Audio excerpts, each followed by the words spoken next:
On July 6th, GTV went to the Hollywood Bowl in Los Angeles to check out Video Games Live.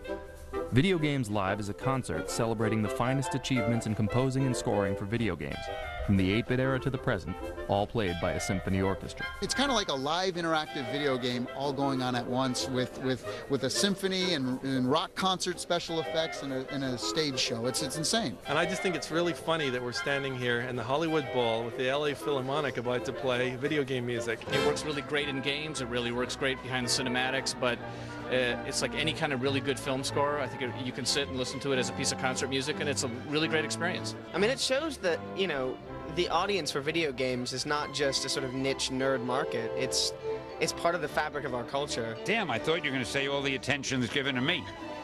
Well, I guess the video games deserve some too, especially the music. I think that's what this is all about.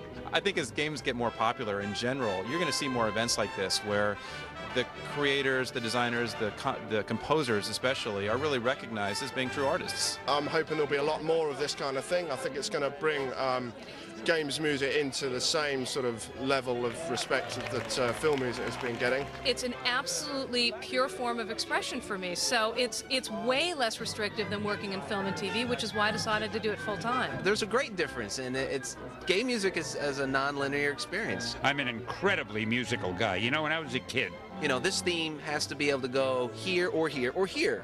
We had Glee Club in school when I was about 7 years old, and they had one row called the listener's row for people who couldn't carry a tune. The music needs to be smooth and sound like it was meant to happen in a multitude of different ways. I was in the listener's row until I was about 15.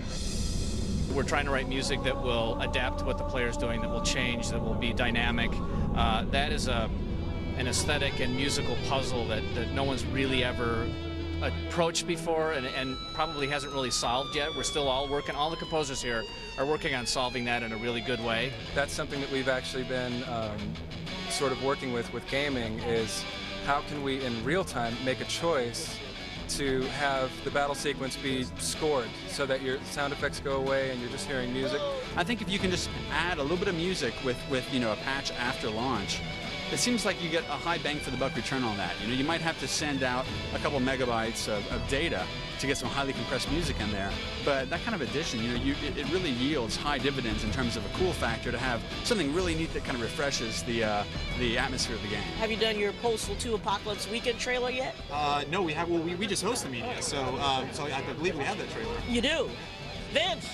I think now that the music quality in games is so high, that people are really enjoying buying these soundtracks that they can listen to without having to play to 20th level just to hear that music. So I think it's a good thing all round, yeah. They do movie-style trailers for video games. The strongest themes come out of like working on promotional trailers, because those are like little mini movies, and we like to tell stories in our trailers. Most of the time our trailers come before the game is finished, so that's a lot of music then gets adapted from that. You want to get his card? Yeah, I was thrilled about the best campaign award for World of Warcraft. I'll tell you what, there's some great stuff going on in that marketing for the games, and I've always been really excited about what they've done in terms of their marketing and those things. So it's really cool to see a site that's dedicated to just that aspect of, again, fueling the hype for the games, you know.